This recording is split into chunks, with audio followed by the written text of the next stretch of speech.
Hola, muy buenas noches. Bienvenidos a una nueva edición de Ciudadanos. Hoy nos acompañan Marcelo Hortensi, director ejecutivo del ICEDEL, y Marcelo Lombardo, quien además de ser el presidente del ICEDEL es concejal y es también el secretario general del Sindicato del Vestido aquí en la ciudad de Rafaela. El dato no es menor. Relevamiento socioeconómico de hogares presentado hace poco más de 48 horas. Prácticamente los 30 minutos que ya están comenzando van a tener que ver todo con eso. Ya el inicio. Acompañan a este programa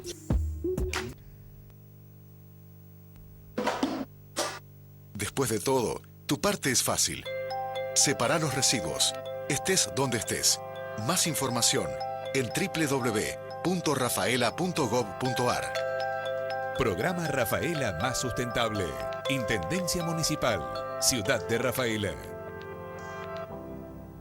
Senador provincial Alcides Calvo, acompañando el desarrollo económico y social del departamento Castellanos. Metalúrgica Oscar, arreglo y reparación de vehículos pesados, suspensión, chasis, carrocerías. Juan B. Justo 1410, teléfono 452-019, Rafaela. Lonera San Luis, siempre la mejor calidad. Ahora también Olimpia Argentina, la mejor pileta. Avenida Intendente Sóboli 404. SEOM, Sindicato de Empleados y Obreros Municipales de Rafaela, Brasil 97.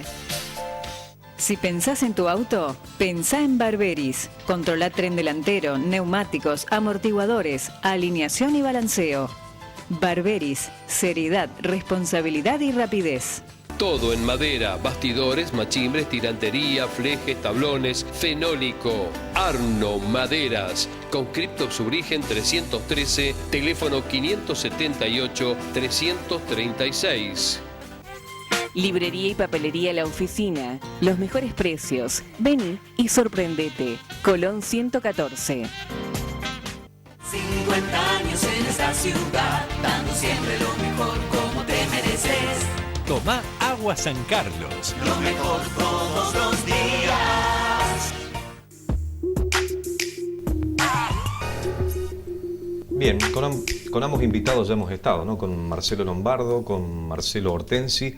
Marcelo Hortensi, buenas noches, ¿cómo le va? ¿Qué tal, Juan? Buenas noches, ¿cómo estás? Es un placer, ¿eh? Una nueva visita por aquí. Igualmente. Marcelo Lombardo, tengo que decir exactamente lo mismo. Bueno, buenas noches, gracias una vez más por la invitación. Presidente y director ejecutivo, ¿es un detalle menor? ¿No es un detalle menor? Bueno, tiene que ver con... Hablo del ICEDEL, del Instituto de Capacitación y Estudios para el Desarrollo Local, ¿no? Sí, de alguna manera tiene que ver con la conformación del instituto. En su directorio hay representantes del Consejo, uno por el oficialismo, uno por la oposición. En este caso yo estoy en nombre del oficialismo y en el seno del directorio se elige al director del mismo. De todas maneras, quienes llevan la tarea adelante de manera permanente y mucho más fina es justamente el director ejecutivo.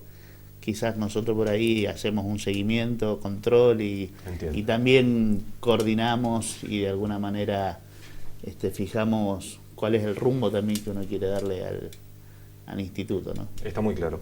Marcelo Hortensi, en este caso, director, lo que explicaba Lombardo, justifica la presencia en la conferencia junto al intendente, dando los datos preliminares, si se quiere, de este relevamiento socioeconómico.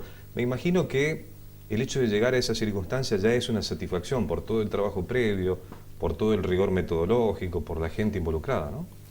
Sí, la verdad que sí. En realidad estamos en una parte del proceso. El relevamiento socioeconómico es un trabajo que lleva varios meses. Empezamos ahí por el mes de febrero con las primeras etapas que tienen que ver con la planificación efectiva a través del formulario. Hay todo un proceso de capacitación del equipo de trabajo que son encuestadores, supervisores, cargadores de datos, que son alumnos de nuestras universidades, que si bien para algunos ya es una experiencia que han vivido, para otros es una experiencia nueva. Y como vos lo decías, y también lo decía Marcelo, nosotros trabajamos con muchísimo rigor metodológico desde que se inició el ICEDEL y desde que se comenzó este relevamiento hace 23 años que antecede a lo que era el ICEDEL. Claro, yo iba a decir, ¿cómo se hacía antes del ICEDEL? Porque yo sabía del dato de los 23 años del relevamiento. Bueno, en sus inicios fue una tarea que realizó la antigua Secretaría de Programación Económica, hoy es la Secretaría de Desarrollo Económico, Innovación y Relaciones Internacionales. Lo felicito por recordar el nombre completo. Sí. Muy bien. Bueno, me tocó estar. Claro. Entonces uno lo llevan a Génesis. Bueno, yo en ese momento era pasante en el municipio y participé colateralmente del primer relevamiento socioeconómico y se hizo con el mismo rigor desde el inicio. O sea, hay una metodología establecida en la ciencia estadística que si uno la sigue como corresponde y como se debe, digamos, tiene resultados que son fiables y representativos de la ciudad. Y eso, bueno, es lo que se pretendió siempre y lo que se pretende desde el ICEDEL, no solamente en este relevamiento, sino en los otros que estamos realizando. Claro. De cualquier manera, la toma de datos fue desde el 29 de mayo, los primeros días de junio, ¿verdad? Así es, se toma siempre la misma semana, año tras año, para que justamente los datos estadísticos puedan tener este análisis interanual, ¿no? Está clarísimo, está clarísimo. ¿Y qué cantidad de hogares encuestados? Me va a tener que llevar Marcelo, eran 692, lo que incluye un grupo mayor de familias, porque hay hogares donde encontramos más de una familia, ¿no? La gran pregunta que ya la hemos hecho, pero la respuesta vale hacerla en más de una oportunidad para, diría la diva de los almuerzos, la teleaudiencia se renueva. ¿Cómo se hace para que casi 700 respuestas sirvan para una ciudad de 100.000 habitantes? Bueno, a ver, no son 700 respuestas. En realidad son 2.150 encuestas aproximadamente. Hay una metodología estadística que a través de una fórmula nos permite establecer cuántas encuestas nosotros tenemos que hacer para que la muestra sea representativa en un nivel de confianza del 95% y un nivel de error en la muestra del 2%. Digamos, son cuestiones técnicas pero que hacen a la fiabilidad del dato. Entonces, para que la muestra sea representativa, nosotros tenemos que traducir eso en cantidad de hogares, como decía Marcelo. Claro. Y hay un promedio que nosotros vamos evaluando en función de la proyección de la ciudad, cuántas personas viven por hogar y cuántos hogares hay en cada vivienda. Entonces ahí determinamos el número de viviendas y por el peso poblacional de cada barrio vamos eligiendo la cantidad de viviendas, de manera a tener una muestra representativa de la ciudad. O sea, no es una cuestión focalizada, sino es un dato de la ciudad. Ese es el trabajo previo al que hacía referencia Hortensi, ¿no? El relevamiento, lo mejor preciso, se hace en mayo hasta junio, pero se comienza mucho tiempo antes. Obviamente, desde febrero, tanto los equipos ya convocándose, haciendo las instancias de capacitaciones, como bien marcaba Marcelo. Bueno, a partir de los años, con algunos insumos favorables, que es esto que encontramos gente que ya viene capacitándose de años anteriores y que de alguna manera facilita el proceso de capacitación para los nuevos. Pero lo positivo de todo esto es que, bueno, año tras año el ICEDEL fue desde sus inicios arrojando datos estadísticos realmente confiables, y esto creo que ha sido asumido por la ciudadanía y por las organizaciones fundamentalmente, como datos que uno espera al momento de poder tomar decisiones y diseñar políticas a futuro, ¿no? La verdad que uno siempre resalta que poder contar con un instituto que brinda datos estadísticos no local es un insumo realmente positivo. Son muy pocos los casos que se dan a nivel nacional. No sé si hay algún otro que nos pueda repetir. Hay muchos municipios que vienen incluso a consultar para poder tratar de replicar esta experiencia, y en lo que hace nuestra ciudad nos ha servido desde distintas ópticas, ¿no? Por un lado, al propio Estado municipal, con esto que te decía, poder tomar decisiones políticas, diagramar programas que de alguna manera surgen a partir de los datos que se relevan en este relevamiento, y también las organizaciones de la ciudad, obviamente, que esperan estos datos para también poder tomar decisiones y, si es posible, obviamente diagramar programas políticos, organizativos, tendiente a de alguna manera aprovechar estos datos para dar respuesta a las problemáticas que encuentran en el desarrollo de su actividad. El Estado y las instituciones. ¿Y los empresarios también? Sí, por supuesto. Claro. Sí. Sí, imaginaba. A ver, esto uno lo dice desde la subjetividad, uno entiende que nosotros compartimos obviamente nuestra actividad con el sector empresario, con la gremial empresaria, y obviamente estos datos que surgen del ICEDEL siempre son datos que uno entrecruza y maneja y comparte, obviamente. 8.000, ya yo decía, es un orgullo y una satisfacción poder llegar a esta instancia después de un trabajo tan arduo, ¿no? El presentar, esto ocurrió el 21 de septiembre, el día de la primavera, es importante llegar aquí. Ahora, después está el resultado de lo que muestra este trabajo. El intendente habló de 8.500 personas con problemas de empleo. Es así. Esto marca alguna complicación en Rafaela también en este sentido, ¿no? Sí, nosotros lo que hemos hecho este año, lo hemos charlado mucho con Marcelo desde el directorio del ICEDEL y obviamente con el intendente, es que la información que proporciona el ICEDEL, digamos, tenga valor y sea utilizada y fundamentalmente compartida y reflexionada con los actores del territorio. Normalmente, yo lo dije el miércoles, normalmente cuando uno menciona un porcentaje, digamos, queda como un número frío, y en realidad, específicamente en lo que tiene que ver con el que nosotros le llamamos el capítulo de mercado de trabajo, de relevamiento socioeconómico, cuando decimos un porcentaje, estamos hablando de vecinos de Rafaela que tienen nombre y apellido, que tienen un rostro, que viven en un lugar. Obviamente que uno es muy riguroso en respetar el secreto estadístico, pero digamos nuestros encuestadores han visto y han vivido esa realidad. Entonces, cuando uno toma ese porcentaje y lo aplica a la población proyectada o estimada que tiene hoy Rafaela, toma una dimensión en cuanto a cantidad de personas que están afectadas por una problemática. 8.500 personas son personas, algunas que están desempleadas, o sea que no consiguen ocupar un puesto laboral, y otro porcentaje menor, pero considerable, de personas que tienen algún trabajo menor a 35 horas y necesitan trabajar más. Claro. Esa es la gran problemática del empleo. ¿Por qué se da esto? Y esto se debe dar evidentemente porque, por un lado, hay una pérdida del poder adquisitivo de las personas y de las familias, y necesitan, los que tienen algún trabajo, complementar el ingreso, y aquel que no tienen, realmente generarlo. Pero cuando van activamente a buscar trabajo, porque esta es la definición de desempleo, es una persona que activamente busca trabajo, bueno, desde el otro lado no tienen la oportunidad de darle un puesto porque no tienen actividad económica. Entonces estamos en una coyuntura muy difícil y hace que se den los valores que se están dando. Correcto. Cuando hablamos del empleo en negro o del subempleo, ¿cómo lo capta como información este relevamiento? Bueno, en realidad el relevamiento divide en distintas etapas. Primero surge un primer dato, que es el ocupado pleno, que estamos en el 80%. Y después lo que bien marcaba Marcelo, ¿no? En los datos estadísticos, lo que surge es la persona que está trabajando y que es considerada y que está trabajando sus 8 horas normales, digamos, y después surgen estas otras que tienen jornadas reducidas, que tienen trabajos menores de 35 horas semanales y que están buscando un empleo, y que de alguna manera determina también estas situaciones de trabajos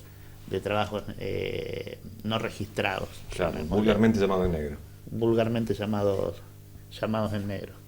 De todas maneras, los datos, la verdad que Marcelo fue muy claro, y a mí me gustaría esto remarcarlo, fue muy claro la postura del intendente, que tiene mucho cuidado siempre respecto a respetar el valor estadístico de la encuesta y tratar de cargarla del menor análisis político con toda la posible. Claro.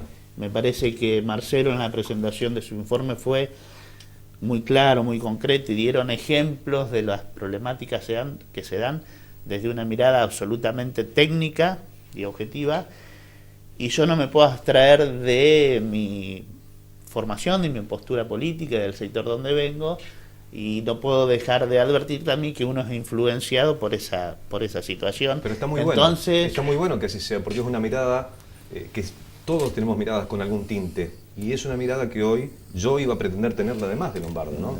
Bien, por eso lo aclaro, porque obviamente uno tiene su pensamiento personal, más allá de estos datos que uno respete y que son absolutamente técnicos, como te marcaba al principio. Uno venía advirtiendo desde distintos sectores, lo veníamos marcando como una situación que uno advertía que no era la mejor. Se daba un dato que creo que el relevamiento empieza a aclarar de manera muy precisa, y que es interesante que la gente entienda. Cuando desde el sector de los trabajadores advertíamos que la situación laboral no era la mejor, la primera respuesta que surge, pero no hay despidos. Claro. Y la verdad que el hecho de que no haya despidos en sí misma no alcanza. No alcanza, porque en una sociedad que crece hay una población económicamente activa que sigue creciendo año tras año, y es necesario que haya una economía que crezca para poder darle alternativa de trabajo a esa gente que se incorpora al mundo del trabajo, y que de no tener trabajo empieza a generar una presión hacia la masa trabajadora que generalmente tira los salarios hacia abajo como primer reacción, digamos, y esto es como que genera un círculo no virtuoso, porque empezamos a tener falta de trabajo, salarios que se caen, producto de una economía que no crece y producto de un consumo que va bajando. Indefectiblemente el Estado tiene que aparecer allí como contenedor. Y ese es otro problema que uno advierte. En otros momentos uno advertía en diferentes niveles del Estado políticas de empleo tendientes a solucionar estas asimetrías. Hoy nosotros decimos que desde el Estado municipal uno advierte que hay políticas de empleo que colaboran en esta situación. Una que surge a primer análisis del programa de microcréditos. Entregaron más de 1 millón de pesos. Exactamente.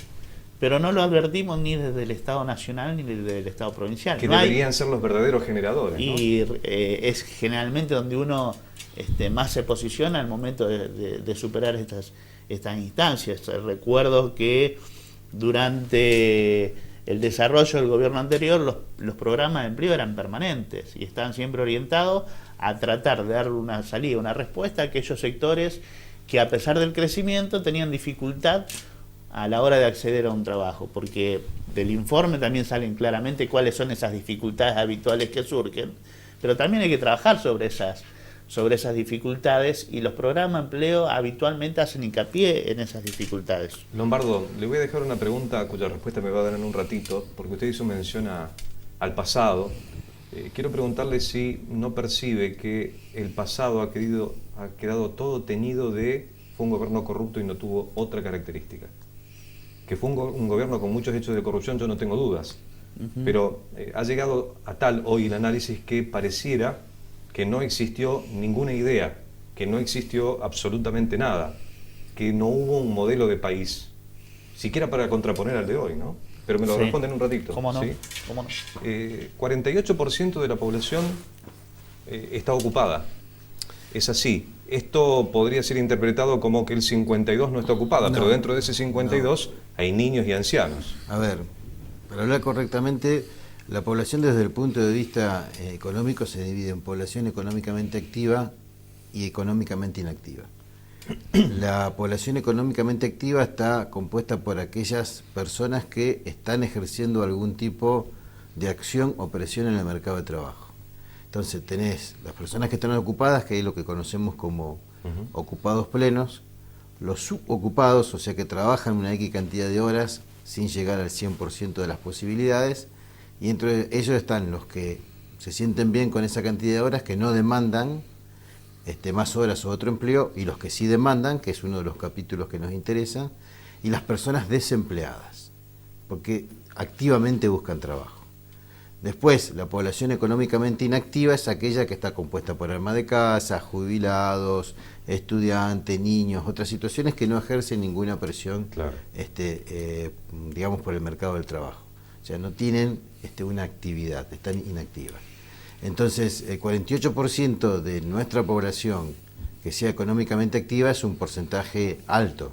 Además, nosotros hemos mostrado el miércoles la curva de los últimos 23 años, si bien hay algunas variaciones, la población económicamente activa ha ido creciendo. También producto de que tenemos una población joven que, como bien decía Marcelo, se incorpora permanentemente o presiona permanentemente sobre el mercado de trabajo. Igual, Marcelo, el año pasado era de 49.2. Sí, el año pasado el 49.2, ahora bajó al 48,4.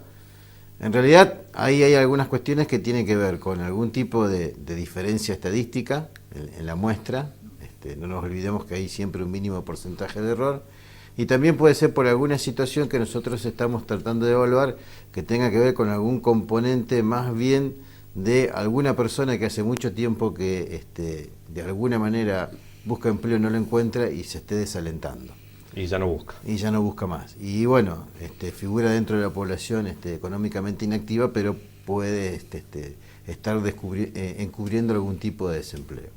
Que son cuestiones que hay que observar, porque también hay otras cuestiones estructurales que se van dando a través de los años que surgen del relevamiento. Correcto. Un matiz político en la respuesta de Lombardo que quedaba pendiente. Yo tengo la sensación, con la mayor honestidad que lo planteo, hay hechos de corrupción como yo personalmente no he observado desde que tengo uso de razón, muchos de ellos por probar, pero me parece que esto también capitalizado hoy, incluso con la anuencia de cierta prensa absolutamente funcional al gobierno de turno, como para estigmatizar como que fue un gobierno corrupto y no hizo absolutamente nada.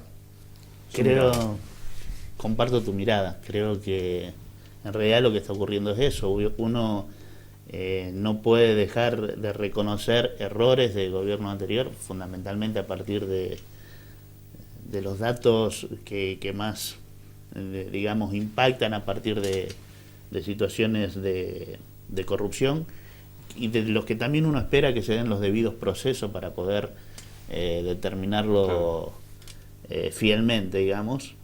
Y obviamente que uno rechaza y repudia cada una de estas acciones. De todas maneras, al momento de analizar políticas, uno no puede solamente aferrarse a esos errores para justificar todo lo que se hace después. Creo que hay claramente, y me parece que sería lo más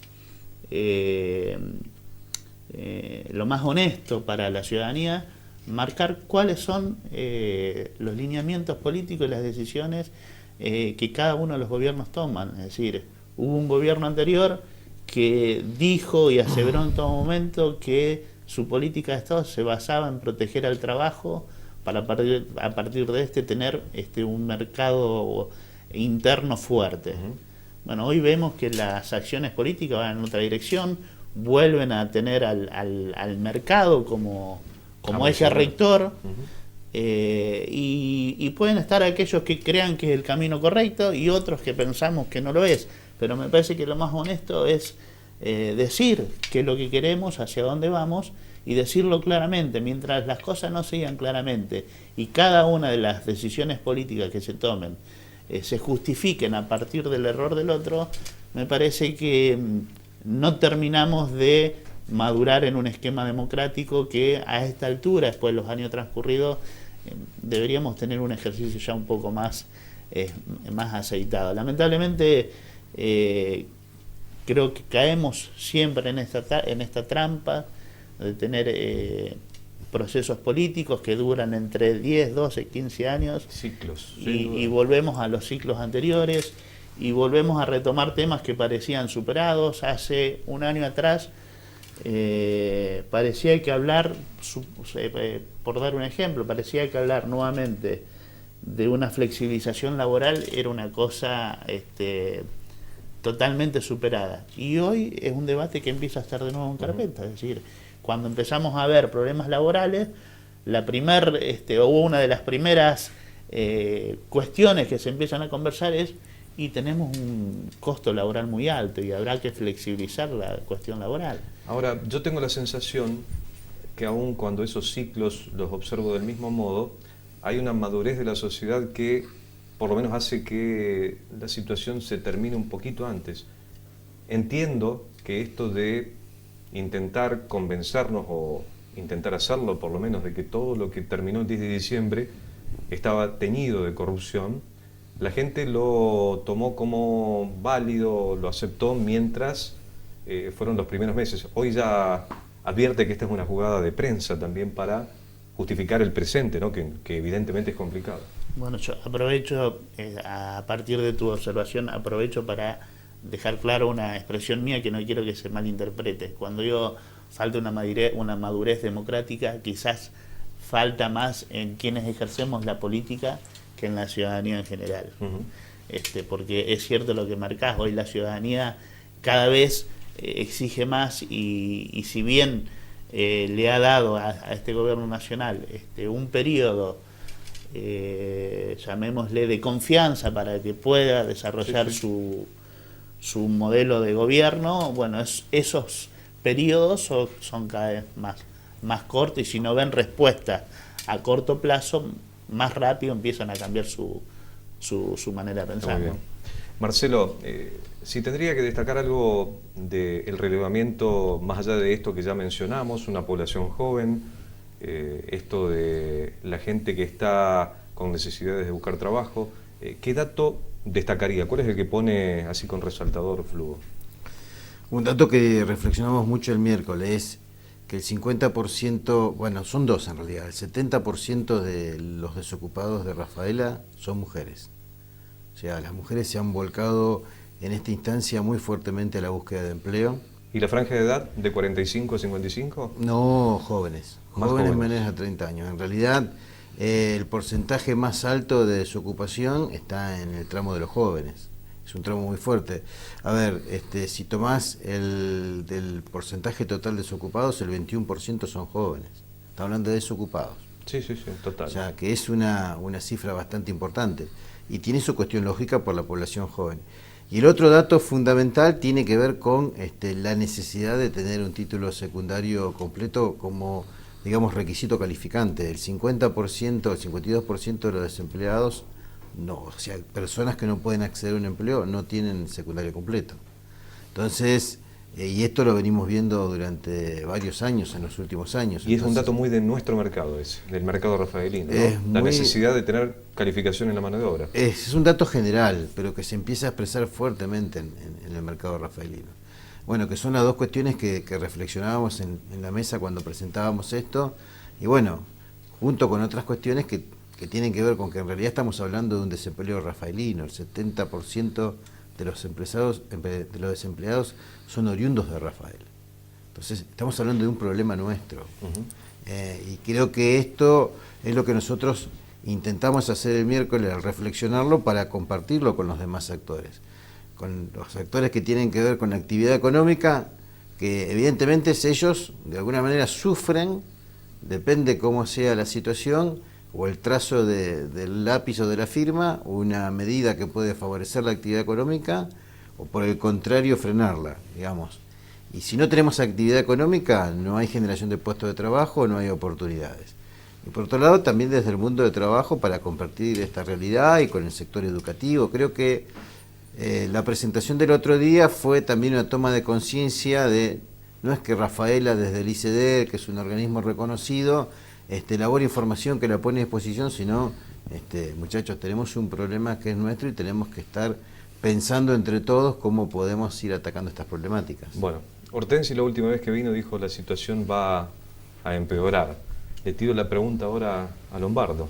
¿Estamos ya al final del túnel? ¿Vemos la luz allá o todavía no? No, nosotros, en lo personal, yo no advierto que empecemos este proceso de recuperación del que por ahí... Estamos en el segundo semestre.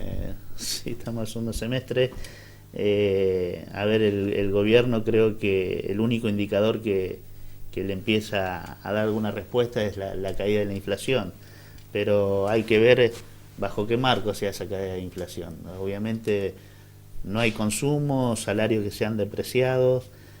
caída de la actividad económica y ante esta situación que la inflación baje es natural, pero esto no repercute en que haya un mercado laboral que se fortalezca. Hay datos que realmente son muy fuertes. Cuando este gobierno inició su gestión hubo una devaluación que implicó una pulverización de los salarios en un 40%, es decir, los salarios pasaron a valer 40% menos. Y después en este escenario no hubo despidos, pero ya hubo de por sí una disminución del costo del salario. No hubo despido. La verdad que cuando nosotros compartimos conversaciones con el sector empresario lo agradecemos, hay un esfuerzo grande del sector empresario por mantener esta situación, la valoramos, pero sabemos que no es suficiente y tampoco sabemos hasta cuándo podrá sostenerse. Nos hacemos día a día de datos que realmente son preocupantes. En las informaciones cotidianas que tenemos entre los distintos sectores del trabajo, por ejemplo, hoy sabemos que 1.500 puestos de trabajo de nuestra ciudad, de la industria metalúrgica, están a partir de procesos preventivos de crisis que iniciaron las empresas. En el sector de la indumentaria, que es el que yo represento, hay sectores que han mantenido sus puestos de trabajo y sus salarios, pero con reducciones horarias. Es decir, hubo reducciones horarias producto de que no hay producción para realizar y que a partir de un esfuerzo del sector empresario mantuvieron tanto el salario, es decir, no bajaron los salarios a pesar de esa reducción horaria, pero esto no es la situación más conveniente y tampoco sabemos hasta cuándo se puede sostener. 20 segundos para una respuesta que no puedo desaprovechar de un sindicalista. ¿Se viene un paro general? Porque pareciera que se patea para adelante, pero ya se habla del mes que viene. Bueno, el mes que viene estamos a días. Hay un sector que se está resistiendo, pero la mayoría está planteando la necesidad de un paro ya como una medida de urgencia. Como dato que te podría dar de alguna manera representativo, la mayoría del sector de representación gremial del interior del país se siente muy identificado con las propuestas que está llevando adelante el representante de la Asociación Bancaria a nivel nacional, el compañero Palazzo, que viene planteando la necesidad de un paro ya desde antes de que se pueda generar esta unificación de la CGT y que hoy siguió manteniendo esa postura y que es respaldada por muchos sectores del interior del país, donde la situación realmente es muy compleja, mucho más de lo que vivimos, por ejemplo, en nuestra ciudad, ¿no? Hortensi, ¿cuándo lo tengo que invitar para que me hable de que la cosa va a estar mejor? Pero el año que viene. ¿El año que viene? A ver, yo quería invitarlo antes. Yo lo charlaba con Marcelo el otro día porque un poco analizábamos las causas de alguna manera por qué se produce el tema del desempleo. Y veníamos también viendo datos que el mismo INDEC está produciendo, entonces vemos caída del 7,8% de la industria, fue anunciado una caída del 4,3% del Producto Bruto.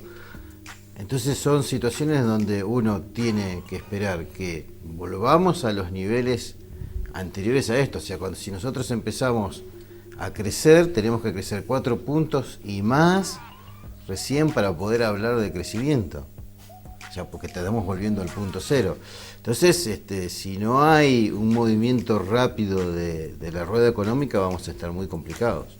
Y eso, si no lo hace el Estado y no hay un movimiento de inversiones, yo lo veo el panorama bastante difícil. Gracias por venir. No, gracias. Lo mismo, Muchísimas gracias, muy buenas noches.